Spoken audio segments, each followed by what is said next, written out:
Hello everyone, welcome to another video. This video is going to be about certain advanced leg practices. I know we are working on the upper body since class number 10. We have been working on that. We've started moving towards the development of the upper body, but it is important to focus on the leg muscles as well.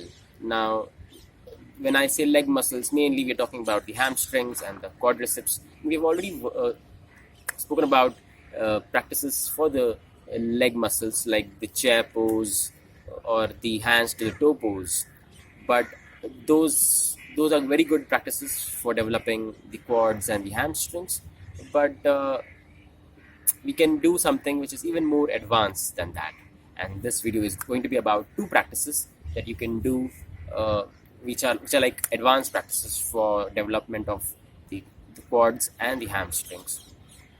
The first practice is known as Tuladandasana, or the T pose, where you're simply going to stand on one leg, and then you basically place both the hands on the waist and slowly extend the other leg backwards while simultaneously bending the torso and your head in front in such a way that the head, the trunk, and the leg, which is extended backwards, they make one straight line and they are parallel. The entire structure is parallel to the floor so that the whole body makes the shape of a T. That's the reason why it's called the T pose, and it's also known as Tuladandasana, which is basically the balancing beam pose. Basically, you keep your eyes fixed on one point, you do normal abdominal breathing, and you maintain the posture for half a minute. Make sure that the torso remains parallel to the floor. There shouldn't be any twisting of the torso. It should be perfectly parallel. And then we do the same thing after you maintain it for half a minute. You do the same thing with the other leg. So this is Tuladandasana, maintained with normal abdominal breathing and for half a minute. Do 4 such rounds on both the legs. Other practice is simply the complement of this practice, which is basically a leg raise, a simple leg raise, but it is done while you're standing and with the other opposite hand raised upwards.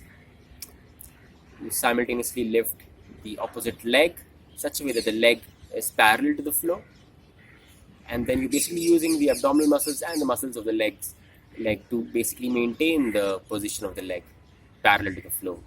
You can even take support of your hands and try to make sure that the leg remains up, and you maintain this for with normal abdominal breathing. You maintain this for like 8 to 30 seconds, and then you do the same thing on the other side.